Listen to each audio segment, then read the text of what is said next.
अंधा होला जन संसार हो। पबजी खेलत में उनका हो गईल प्यार हो। पबजी खेलत में उनका हो गईल प्यार हो। प्यार त अंधा होला जन संसार हो। पबजी खेलत में उनका हो गईल प्यार हो। छोड़ी पाकिस्तान घर से भागल बाड़ी, सीमा हैदर घरी छोड़ी भागल बाड़ी। सचिनवा के प्यार में पागल बाड़ी। सचिनवा के प्यार में पागल बाड़ी।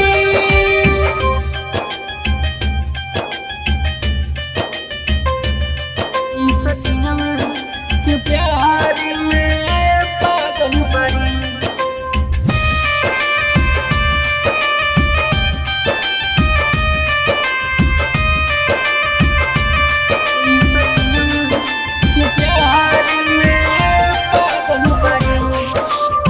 सचिन से करत रहली बहुते प्यार हो। नेपाल में भेंट करके कैली इकरार हो।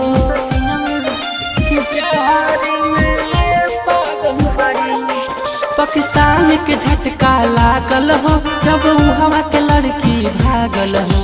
सरहद पार इंडिया में सा माइल बड़ी, सीमा हैदर भारत में सा माइल बड़ी।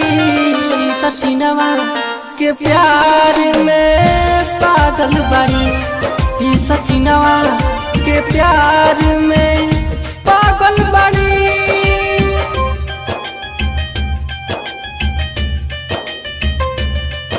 सचिनवा के प्यार में पागल बड़ी।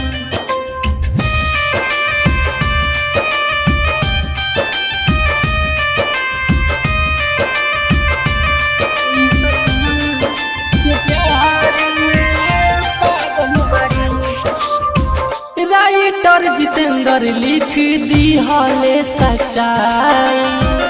प्यार करे वाला के केहू रोके नहीं पाई। प्यार में पागल बड़ी।